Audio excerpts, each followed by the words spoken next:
Nga po ng nabanggit kahapon, na pag-aral natin kahapon, kahit na may mga ibang mga nagke-claim na sila ay nagpapahayag ng karangalan ng Diyos, gumawa man sila ng mga charity works, gayahin man nila yung mga ginagawa ng MCGI.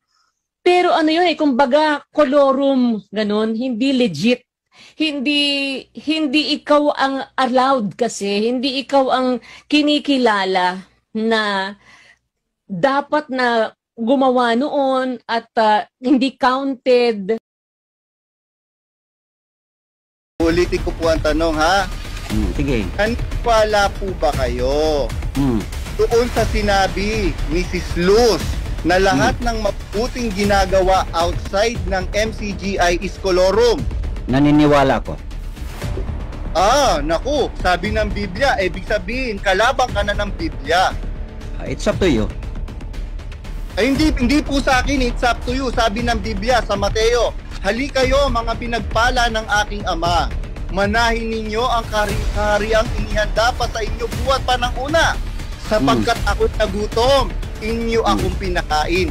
Ako'y nauhaw, inyo akong pinainom. Ako'y naging tagibang lupa, inyo akong pinatuloy. Ako'y nabilanggo, inyo akong dinalaw. Ako'y naging hubad, inyo akong binihisan.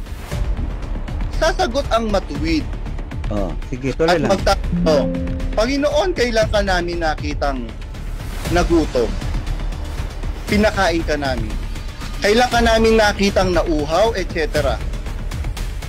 Sabi ng Panginoon, katotohanan sinasabi ko sa inyo, anumang inyong ginawa sa maliliit na ito, ginawa ninyo sa akin. Nasaan po yun? Nasa labas ng MCGI o nasa loob ng MCGI? Nasa loob ng Kristyanismo yan.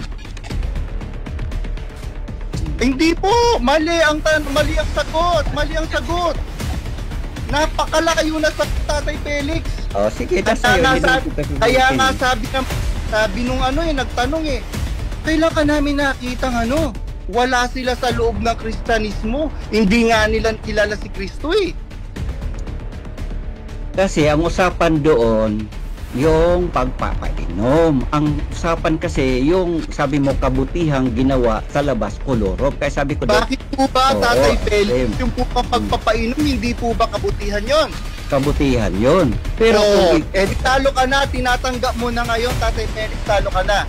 Di talo na kung talo. Hindi naman ko yayaman kung manalo at matalo. Basta ang akin dito, sabi mo kasi kolorom ba ang kabutihan ginawa sa labas? Sabi ko, yes. Kasi kung pagbasihan natin ng MCGI, pag nasa labas, kolorom yun sa pamagitan ng pananampalataya nasa loob ka ng MCGI. Pero sa paningin ng Diyos, iba yun.